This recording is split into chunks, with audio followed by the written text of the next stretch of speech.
नमस्कार, स्वागत है आपका उत्तराखंड के बुलेटिन में। मैं हूं आपके साथ यशी शुक्ला। करेंगे खबरों का, लेकिन उससे पहले नजर डालेंगे सुर्खियों पर। केंद्र ने उत्तराखंड को दी बड़ी सौगात। सीएम त्रिवेंद्र सिंह रावत ने पीएम का जताया आभार। बेरोजगार युवाओं के लिए राहत की खबर। 2950 से अधिक शिक्षकों की जल्द होगी भर्ती। लेक्चरर के 544 पदों पर मांगे गए आवेदन। त्योहारी सीजन में धार्मिक आयोजनों को मंजूरी। नई एसओपी जारी। आयोजनों में मास्क, थर्मल स्कैनिंग और 2 गज की दूरी जरूरी। हिम तेंदुओं को बचाने के लिए अब सीमा पर डटी सेना भी वन विभाग की मदद करेगी। स्नो लेपर्ड के आवास क्षेत्र में लगाए जाएंगे 40 कैमरे।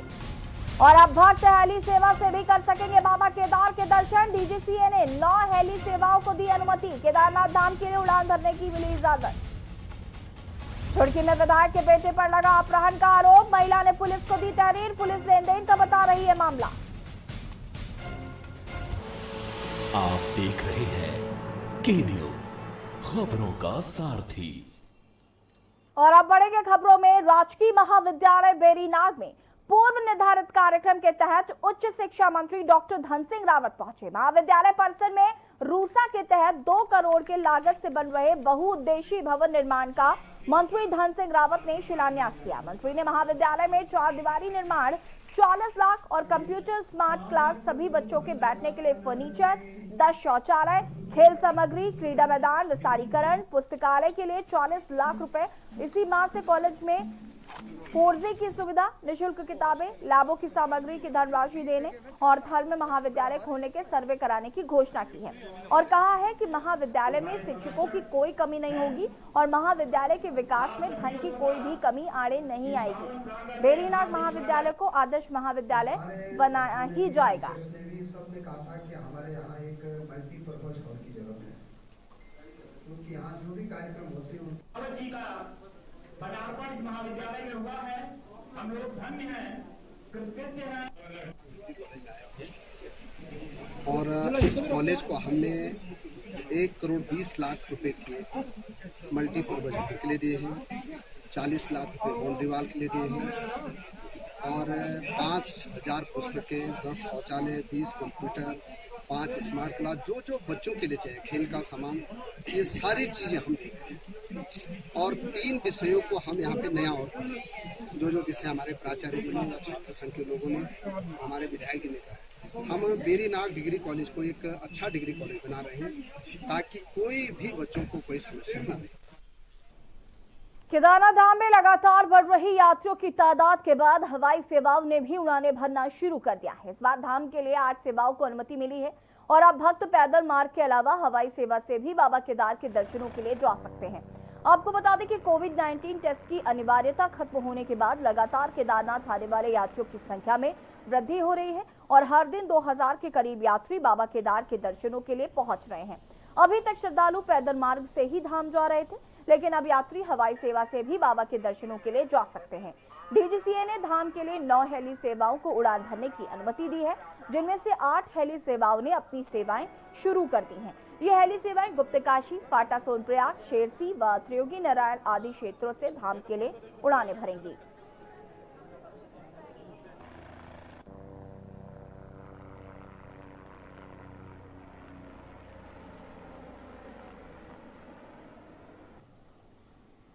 ये आपको विदिती है कि सरकार ने जो है पर्यटन के लिए ओपन कर दिया गया है।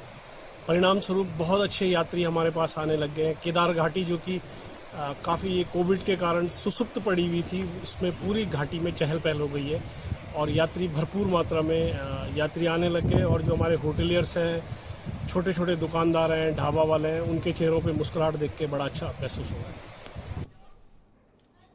देहरादून के डीएवी इंटर कॉलेज में प्रधानमंत्री के निर्देश पर प्राचार्य डॉक्टर ए के श्रीवास्तव ने अपने सभी स्टाफ को कोरोना से बचाव के लिए सरकारी आदेशों के पालन की शपथ दिलाई।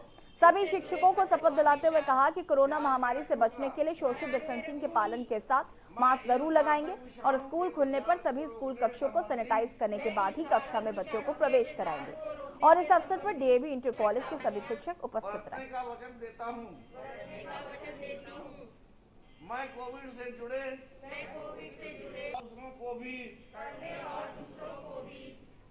मुख्यमंत्री के आदेश के अनुसार हमने सभी साथियों को यहाँ बुलाया और निर्धारित समय पर एक जो बहुत इम्पोर्टेंट इशू है आजकल का, उसके अनुसार दी गई शपथ को जो है सभी लोगों को धारण करवाया और ये आशा करते हैं कि सभी के सहयोग से यह बीमारी जल्दी से जल्दी हमारे देश से बाहर जाएगी। रुड़की के सिविल लाइन कोतवाली क्षेत्र की रहने वाली एक महिला ने कोतवाली पुलिस को तहरीर देकर बताया कि उसके पुत्र को एक स्थानीय मौजूदा विधायक का बेटा अपने साथियों के साथ अपहरण कर ले गया है। इतना ही नहीं, आरोप है कि विधायक के पुत्र ने अपने साथियों के साथ उसके घर में घुसकर उसके बेटे से मारपीट भी की थी और खूब तांडव मचाया था। लेकिन पुलिस इस मामले को अपहरण से न जोड़कर लेन देन का मामला बता रही है। जी सर।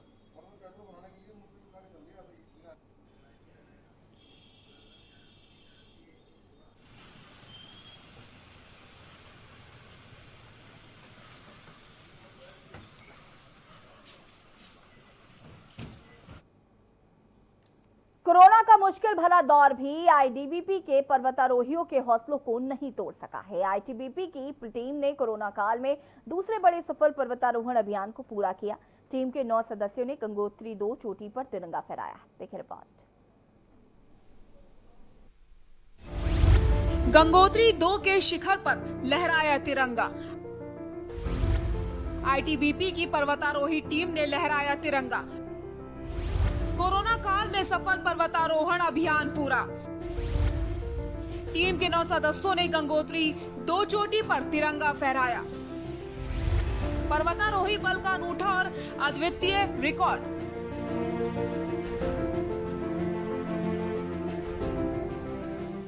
कोरोना का मुश्किल भरा दौर भी आईटीबीपी के पर्वतारोहियों के हौसले को नहीं तोड़ सका। आईटीबीपी की टीम ने कोरोना काल में दूसरे बड़े सफल पर्वतारोहण अभियान को पूरा किया है। टीम के 9 सदस्यों ने गंगोत्री 2 चोटी पर तिरंगा फहराया। बता दें, गंगोत्री 2 चोटी की ऊंचाई 21,615 फीट है। क्षेत्रीय मुख्यालय आईटीबीपी देहरादून के पर्वतारोहण अभियान के 9 सदस्यों का दल 26 सितंबर को सफलतापूर्वक बर्फ से लदी इस चोटी के शिखर पर पहुंचे। टीम ने 9 सितंबर को उत्तरकाशी से अभियान की शुरुआत की थी। आईटीबीपी के इस पर्वतारोही दल में कुल सदस्यों की संख्या 56 है। इससे पहले 31 अगस्त 2020 को आईटीबीपी ने हिमाचल प्रदेश के लियो परगिल चोटी को छुआ था। इस दल की अगुवाई उप सेनानी दीपेंद्र सिंह मान कर रहे थे, जबकि असिस्टेंट कमांडेंट भीम सिंह इसके डिप्टी लीडर थे। माउंटेनियरिंग दल में हेड कांस्टेबल राजेश चंद्र रमोला, कांस्टेबल प्रदीप पंवार, सतेंद्र कुंडी, हरिंदर सिंह, अशोक सिंह राणा, अरुण और गोविंद प्रसाद शामिल थे। आईटीबीपी ने अब तक 214 से ज्यादा पर्वतारोहण अभियानों को सफलतापूर्वक पूरा किया है। ये इस पर्वतारोही बल का अनूठा और अद्वितीय रिकॉर्ड है। कोविड युग में भी आईटीबीपी ने 2 बड़े पर्वतारोहण अभियानों को सफल बनाकर सकारात्मक संदेश दिया है। आईटीबीपी के जवान दुर्गम चोटियों पर देश की सुरक्षा में तैनात रहते हैं। उत्तरकाशी से के न्यूज के लिए अनिल रावत की रिपोर्ट। हल्द्वानी में कुछ शराबियों की पुलिस से लड़ाई का मामला सामने आया, जहां बरसाती नहर के पास कुछ लोग शराब पीकर मारपीट कर रहे थे। पुलिस को सूचना मिलते ही पुलिस वहां पर झगड़ा कर रहे लोगों को समझाने की कोशिश कर रही थी। इसके बाद वो लोग पुलिस से ही भिड़ गए और गाली गलौज करने लगे, जिसके बाद चारों लोगों को मौके से गिरफ्तार कर लिया गया। वहीं सीओ सिटी हल्द्वानी ने बताया कि पुलिस से मारपीट और सरकारी कार्य में बाधा डालने के विरुद्ध मुकदमा पंजीकृत, चारों को जेल भेज दिया गया।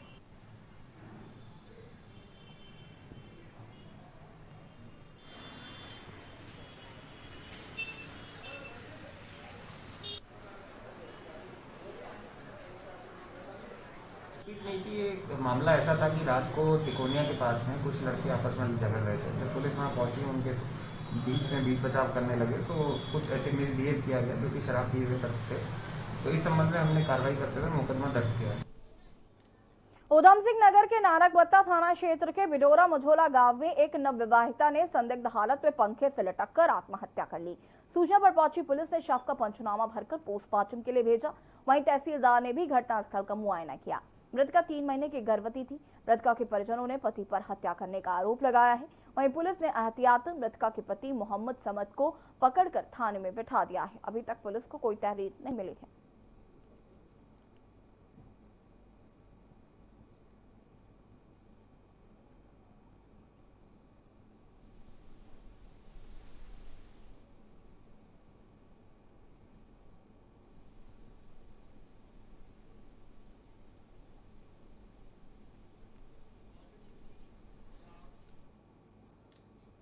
रुद्रपुर में पत्नी के अवैध संबंध के शक में आकर पति ने अपनी पत्नी की प्रेमिका की गला रेत कर हत्या कर दी। पुलिस ने हत्या का खुलासा करते हुए बताया कि आरोपी प्रवीण को अपनी पत्नी के मृतक रोबिन के साथ अवैध संबंधों का शक था। वहीं पुलिस ने आरोपी के खिलाफ धारा 307 के तहत मुकदमा दर्ज कर आगे की कार्रवाई शुरू कर दी है।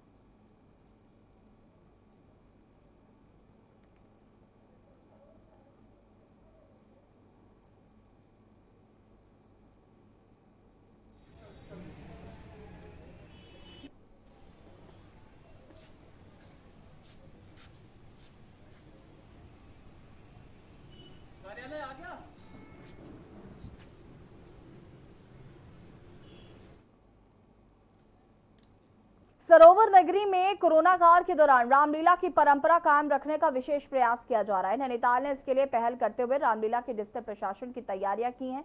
15 अक्टूबर से इसका प्रसारण किया जाएगा। आपको बता दें कि दर्शकों को घर बैठे स्थानीय ताल channel, STS channel, Facebook, YouTube के माध्यम से रामलीला देखने को मिलेगी, जिसका मंचन मूल रामलीला के अनुसार ही चरणबद्ध तरीके से होगा।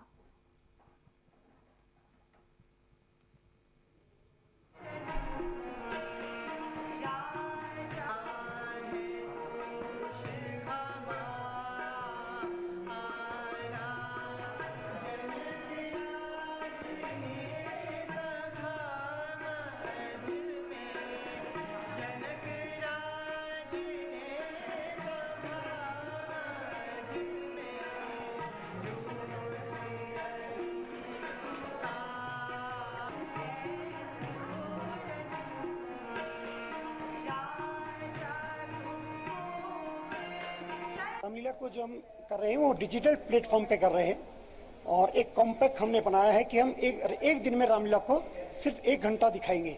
तो काफ़ी कुछ एडिटिंग स्क्रिप्ट में की गई है और जो हमारे शहर के अपने उत्साही रंगकर्मी हैं, रामलीला के कलाकार हैं, सब मिलकर अपना सहयोग दे रहे हैं इस रामलीला के लिए। और मेरा मानना है कि बहुत अच्छे तरीके से हम 1 घंटे के अंदर इसको जहाँ तक संभव है दिखा पाएंगे। करीबन 5-6 सालों से श्री राम सेवक सभा नैनीताल का हिस्सा हूँ और इतने सालों से मैंने कई किरदार यहाँ पर निभाए हैं, जिसमें कि राम का पात्र जो है वो मुख्यतः मैंने 4 सालों तक निभाया है। लेकिन इस वर्ष जो है कोरोना की वजह से हम रामलीला एक प्रॉपर तरीके से नहीं कर पा रहे हैं, तो उसके लिए प्रयोगांग सोसाइटी ने इसे अलग तरीके से थिएटर के रूप में, कुछ रामलीला और कुछ थिएटर के रूप में इसे करने का बीड़ा उठाया है। चुनाव आयोग की तरफ से शहरी और ग्रामीण क्षेत्रों के मतदान केंद्रों के प्रत्येक मतदान केंद्र पर 1500 मतदाता निर्धारित कर दिए गए हैं। यह जानकारी तहसीलदार यूसुफ अली ने दी। उन्होंने इसी पर चर्चा को लेकर कृषि मंडी की मीटिंग हॉल में बैठक की। तहसीलदार ने बताया कि आयोग ने शहरी क्षेत्र में 1200 और ग्रामीण क्षेत्रों में 1000 मतदाताओं के संस्थान को दोनों ही क्षेत्रों में 1500 मतदाताओं का मानक निर्धारित किया है।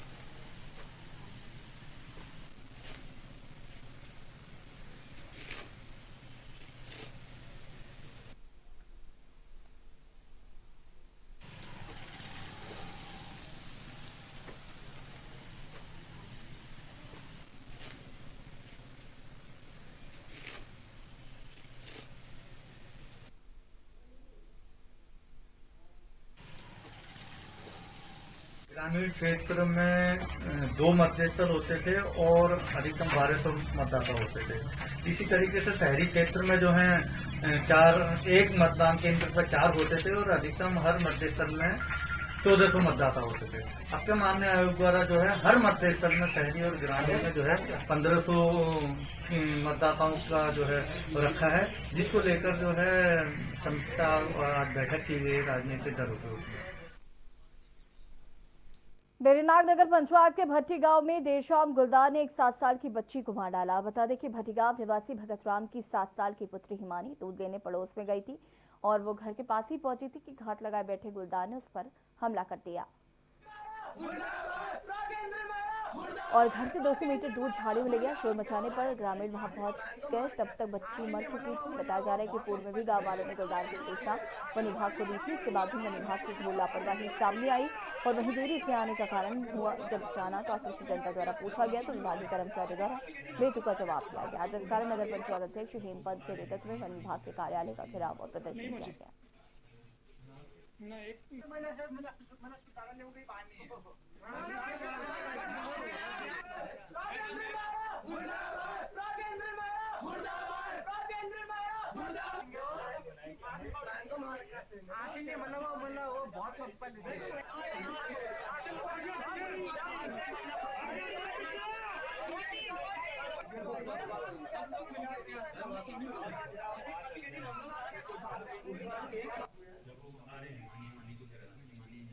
नहीं मुझे ना एक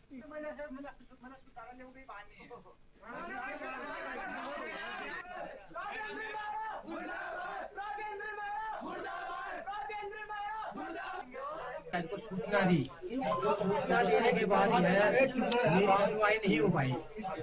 आज मैं जंगलात विभाग से अनुरोध करता हूँ कि ये लोग जो है, ये दुर्घटना जो है बहुत बड़ी गंभीर समस्या है। ऐसी दुर्घटना आज अभी आगे को नहीं होनी चाहिए। मैं जंगलात विभाग से उतनी बात फरियाद की, मैंने उम्मीद की कि मेरे वार्ड में जो है पिज्जा लगाए और तथा बाघ को पकड़े। खबर देहरादून से है, जहां पर उत्तराखंड दून मेडिकल कॉलेज प्रदेश का सबसे बड़ा आईसीयू बेड वाला हॉस्पिटल बन गया है। बड़ी बात यह है कि दून मेडिकल कॉलेज में सिर्फ 5 महीनों में ये सब व्यवस्था की गई है, यानी कि दून अस्पताल में 100 बेड के आईसीयू तैयार हो गया है। दून मेडिकल कॉलेज के प्रिंसिपल डॉक्टर आशुतोष सायाना ने बताया कि मार्च महीने तक दून अस्पताल में 5 आईसीयू बेड की व्यवस्था थी। इसके बाद राज्य सरकार ने इसे बनाने के लिए तत्काल बजट की व्यवस्था की और अब यह प्रदेश के सबसे बड़े आईसीयू बेड हॉस्पिटल हो गया है।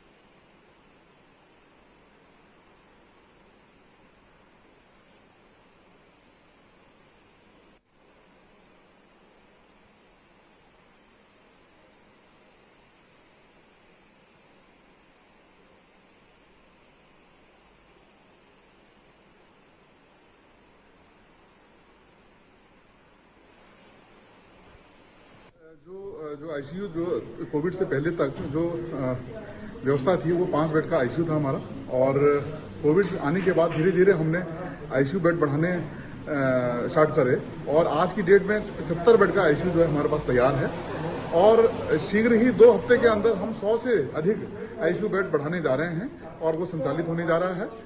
और आईसीयू में जो भी सुविधाएं मौजूद होनी चाहिए, वेंटिलेटर, मॉनिटर, जितनी भी सुविधाएं होनी चाहिए वो सभी जो है वहां पर मौजूद होंगी और मुझे लगता है कोविड के मरीजों को तो इसका लाभ मिलेगा ही मिलेगा।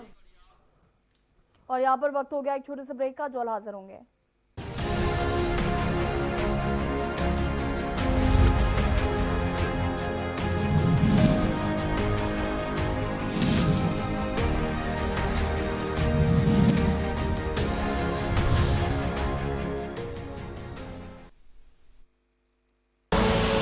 आप देख रहे हैं के न्यूज, खबरों का सारथी।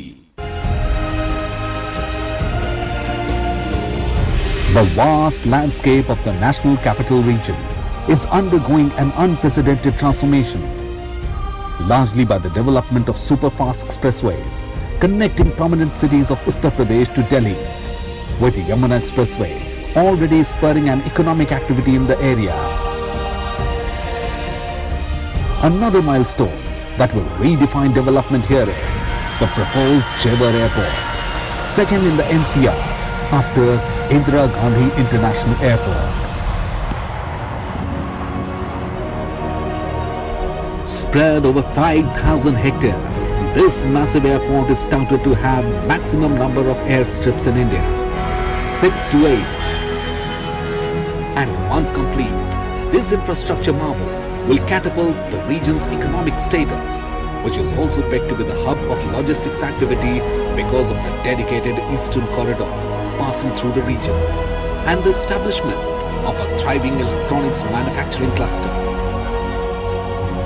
This massive area is also poised to attract lots of investments from private players, resulting in more job creation for local youth and prosperity for people living in the vicinity.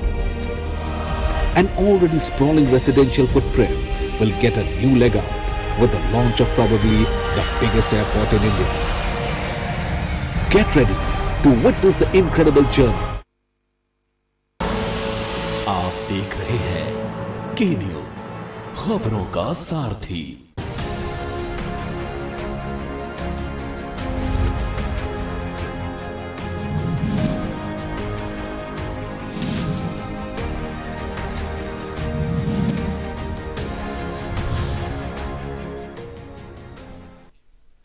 Break के बाद एक बार फिर से आप सभी का स्वागत है। चमोली के जिला मुख्यालय गोपेश्वर में एक ऐसा पहाड़ी संग्रहालय बना है जिसमें सदियों पुरानी परंपरागत पहाड़ी आभूषणों, पुरानी प्रचलित मुद्राओं और बर्तनों आदि की झलक देखने को मिलेगी। कलेक्ट्रेट परिसर में यह अद्भुत पहाड़ी संग्रहालय बनाया गया है। देखिए रिपोर्ट।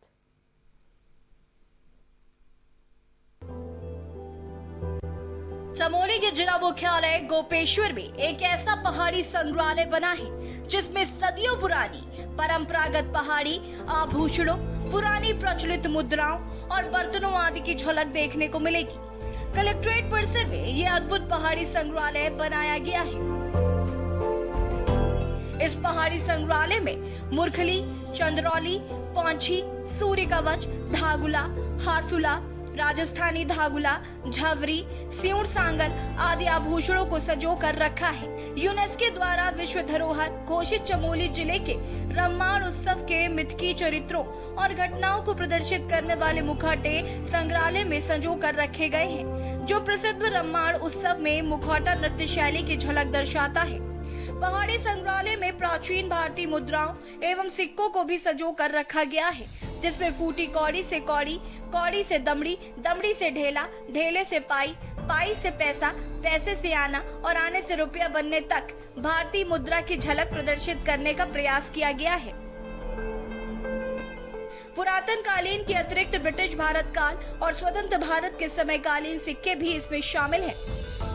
पुरातन काल में मूल्य मापक और वस्तु विनिमय का साधन रहे हैं। ये सभी मुद्राएं जिला कार्यालय के मालखाने से संग्रहालय में रखी गई हैं। पहाड़ी संग्रहालय में प्राचीन काल में प्रचलित बर्तनों की प्रदर्शनी भी लगाई गई। इस संग्रहालय में लकड़ी से बने मंथनी और कांसे से बने ग्लास, लोटा, थाली, कटोरा, खप्पर आदि कई प्रकार के बर्तन रखे गए हैं।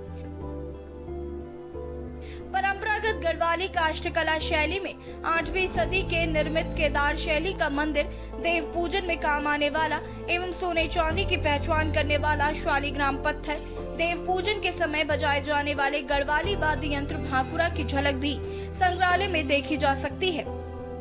ये यहाँ पे एक कलेक्ट्रेट म्यूजियम में पहाड़ी संग्रहालय नाम से संग्रहालय बनाया गया और इसमें जो हमारे रिकॉर्ड रूम में बहुत ही पुराने आभूषण, कॉइन्स, बर्तन वगैरह थे, ऑक्शन करने के बजाय क्योंकि वो हमारे कल्चरल हेरिटेज की वस्तुएं थी, इसलिए उनको यहाँ पे डिस्प्ले के लिए रखा गया है। और बाकी इसके अलावा कई और लोगों ने भी कुछ चीज़ें एंटीक जो उनके पास थी वो भी यहाँ पे रखवाई हैं और इससे हमारी पहाड़ी जो संस्कृति है उसको जीवित रख।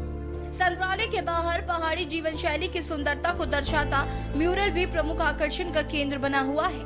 आज से ये संग्रहालय आम जनता के लिए खोल दिया गया है। चमोली के जिलाधिकारी स्वाति भदौरिया की निजी पहल पर ये नायाब संग्रहालय बनकर तैयार हुआ है। जिलाधिकारी कहती हैं, सीमांत जनपद प्रकृति, संस्कृति, विरासत और लोक समृद्धि का क्षेत्र है। यहाँ का कड़ विरासत है। डेस्क रिपोर्ट के न्यूज इंडिया।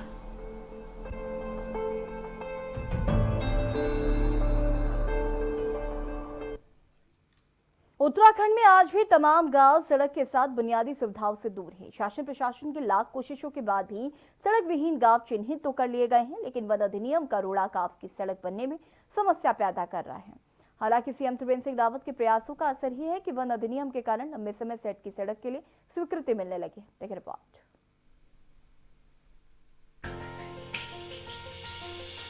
मुख्यमंत्री त्रिवेंद्र सिंह रावत डोईवाला विधानसभा को आदर्श विधानसभा बनाने के लिए लगातार विकास कार्यों को गति देकर धरातल पर उतारने का काम कर रहे हैं, तो वहीं सीएम के निर्देश पर शासन प्रशासन की टीमें भी लगातार ऐसे क्षेत्रों का दौरा कर रही हैं, जो आज भी सड़क जैसी बुनियादी सुविधाओं से दूर हैं।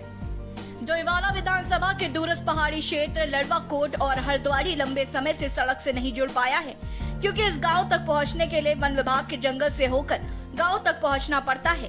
गांव के रास्ते का 950 मीटर का हिस्सा वन क्षेत्र में होने के कारण गांव आज तक सड़क से नहीं जुड़ पाया, लेकिन अब जिला प्रशासन के आने से गांव के लोगों को उम्मीद जगी है। उनका गांव भी सड़क जैसी बुनियादी सुविधा से जुड़ पाएगा। अगर सड़क बन गई तो गांव की ओर से भी समस्याओं का समाधान बहुत आसानी से होने लगेगा। गांव में पहली बार शासन प्रशासन की टीम के आने से गांव के युवाओं के साथ ग्रामीणों में उत्साह दिखा। गांव के मनमर वनवाल ने कहा कि आज पहली बार जिला प्रशासन और विभाग के तमाम लोग गांव पहुंचे हैं, इसलिए उम्मीद जगी है कि हमारे गांव तक सड़क बनने की आस जग चुकी है। हमारे जब से मेरा जन्म इस समय 30 साल का हो चुका हूँ मैं। तो मैंने अपने जन्म काल में पहली बार देखा है कि हमारे यहाँ पे कोई जिलाधिकारी डॉक्टर आशीष कुमार श्रीवास्तव जी यहाँ पे आए हैं और हमने उनको मेन समस्या हमारी सड़क की है सर। यहाँ पे ग्रामवासियों के लिए मेन प्रॉब्लम है सर सड़क, क्योंकि यहाँ पे सड़क नहीं है। आपने जिस मार्ग से आप आए उस मार्ग से आपको देखा होगा कि क्या हालत है उस मार्ग की। बरसात में ये सड़क पूरी बंद हो जाती है सर, जिससे ग्रामवासी यहाँ पे नहीं जा सकते। और मैं जिलाधिकारी डॉक्टर आशीष कुमार श्रीवास्तव जी का बहुत बहुत आभार व्यक्त करता हूँ कि उन्होंने आज हमारे ग्राम सभा लड़ाकोट में आए हैं और हमारे ग्रामवासियों की जो समस्याएं हैं उन्होंने सुनी है। वन विभाग भी अब सड़क विहीन गांव में सड़क सुविधा देने के लिए धरातल पर काम करने लगा है। जो है वन विभाग से इसका क्लियरेंस हो गया है। इसका ज्वाइंट इंस्पेक्शन जितना होना था हमारे वन विभाग से और 3 विभागों से जो इनकी संयुक्त टीम ने जो रिपोर्ट देनी थी वो जा चुकी है। और ये 3.5 किलोमीटर की रोड है। ये चांदमारी जो मोड़ है हमारा, चांदमारी मोड़ से ये लच्छेवाला फ्लाईओवर तक है। जिलाधिकारी देहरादून ने बताया कि लड़वाकोट यहाँ पर आज जो है हमने भ्रमण किया है। इनकी मुख्य समस्या सड़क की है और अभी मैं जैसे PWD के भी अधिकारी आए थे, जो 950 मीटर जंगल का एरिया जहाँ का फॉरेस्ट क्लियरेंस होना है वो आज सारा क्लियरेंस ये बता रहे हैं शाम तक हो जाएगा और कल इसको जो है कॉम्पिटेंट अथॉरिटी के पास भेज दिया जाएगा सैंक्शन के लिए। आई थिंक मुझे लगता है कि अगले हफ्ते 10 दिन के भीतर ये सैंक्शन आ जानी चाहिए जो फॉरेस्ट के क्लियरेंस का है और उसके बाद सड़क निर्माण की प्रक्रिया जो है वो प्रारंभ की जाएगी। मुख्यमंत्री त्रिवेंद्र सिंह रावत गांव वालों को हर विकास से जोड़ने की कोशिश कर रहे हैं, जिसकी जरूरत डोईवाला क्षेत्र में है। सड़कों के मामले में भी मुख्यमंत्री की पहल के बाद तमाम ऐसी सड़कें बनी जो आजादी के बाद से बनने के लिए वन विभाग की इनायत के इंतजार में थी। डोईवाला के पहाड़ी क्षेत्र में तमाम ऐसे भी गाँव अभी हैं जो सड़क से वंचित हैं। इसलिए शासन प्रशासन की टीम के एक्टिव होने से गांव के लोगों में सड़क की उम्मीदें जगी हैं, जो मुख्यमंत्री त्रिवेंद्र सिंह रावत की सोच को दर्शाती हैं। डोईवाला से के न्यूज के लिए राजकुमार अग्रवाल की रिपोर्ट।